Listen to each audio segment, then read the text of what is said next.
మీ జీఐఈటీ ఇప్పుడు జీజేయుగా మారింది. 2000కు పైగా ప్లేస్మెంట్స్, ఐపీఎం, కేపీఎంజీ వంటి సంస్థలతో ఇంటిగ్రేటెడ్ కోర్సులు, యూపీఎస్సీ కోచింగ్, అడ్మిషన్లు ఓపెన్. స్వతంత్రం వచ్చి 80 ఏళ్ళు అవుతా ఉంది. అప్పటి నుంచి ఇప్పటి వరకు ఏం మార్పు జరిగింది, ఇక మీదట ఏం మార్పు వస్తే బాగుంటుంది అనేసి మీరు అనుకుంటా ఉన్నారు?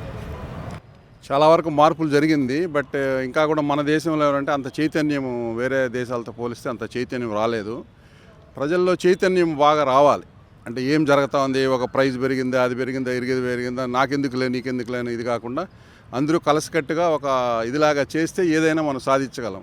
ఆ చైతన్యం అనేది జనాల్లో ఇంకా రావట్లేదు మన దేశంలో. ఇప్పుడిప్పుడే డెవలప్ అయ్యి కొద్దిగా ఇదవుతూ ఉంది. బట్ చాలా టెక్నాలజీ అని అదని ఇదని ఇప్పుడు ప్రస్తుతంగా దీంట్లో బాగానే డెవలప్ అయింది. 80 సంవత్సరాల దీంట్లో మా చిన్నప్పటికీ ఇప్పుడు ఎన్నో సౌకర్యాలు, ఎన్ని ఐటీ సెక్టర్ అని అదని ఇండస్ట్రియల్ సెక్టర్ అవన్నీ కూడా బాగా డెవలప్ అయినాయి. అంటే మెయిన్గా ప్రధానంగా చూసుకుంటే భారతదేశంలో కరప్షన్ అనేది ఎక్కువగా కూడా కనిపిస్తూ ఉంటుంది అంటారు.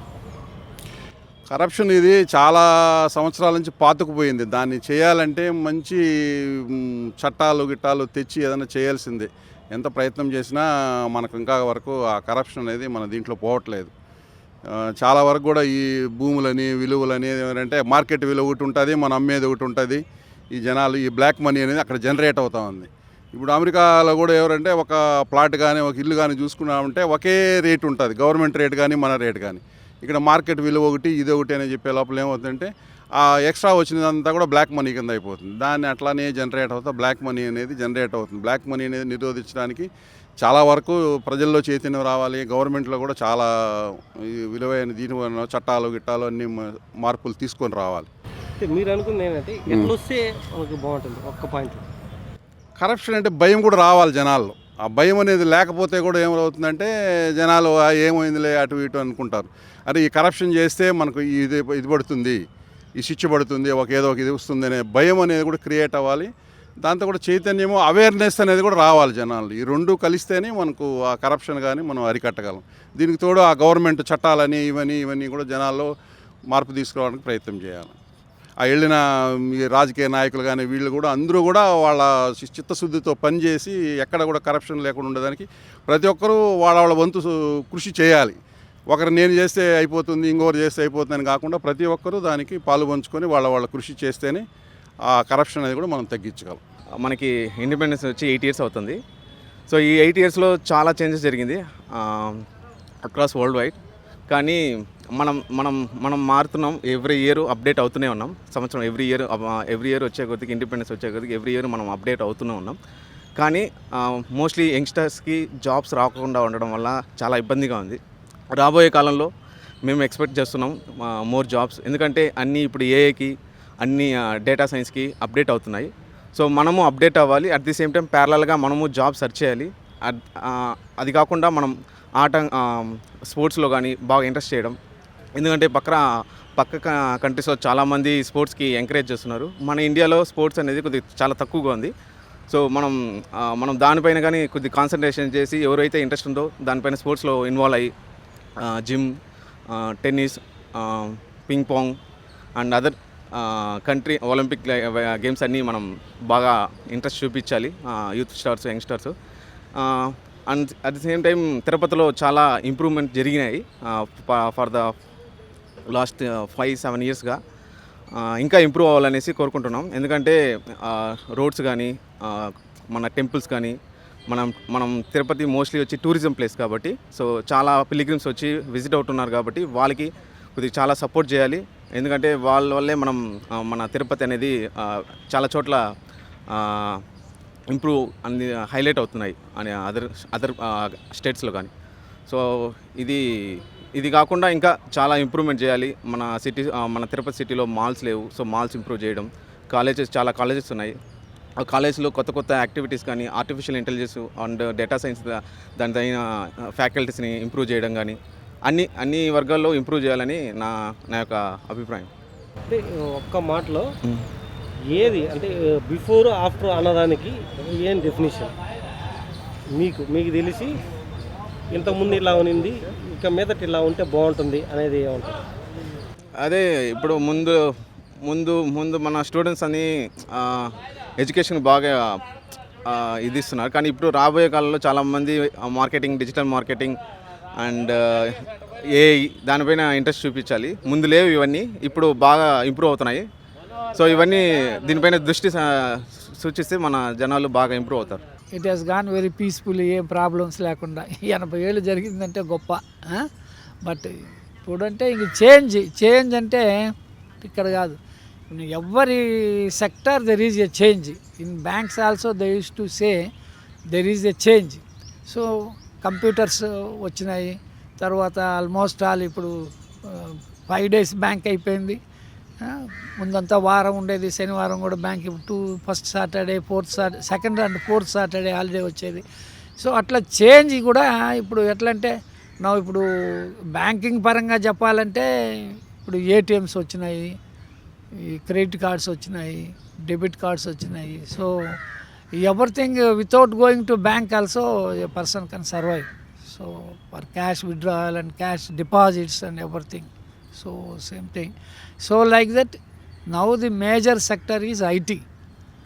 Every person studying engineering or degree, so it is a boost for India. So without, previously we used to export a product, we have to go for so many things, infrastructure. So factory they have to build, and this machineries they have to install, and raw material they have to purchase, and then they have to produce one product. The product they have to export to the foreign countries and other countries.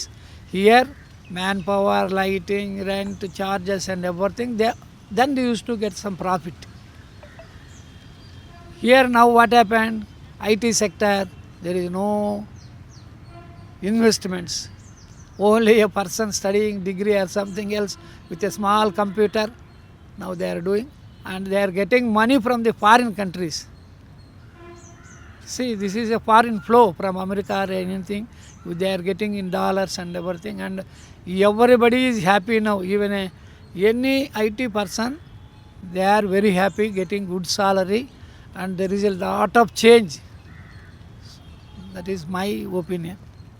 Okay? Remaining other sectors, I don't know that much knowledge.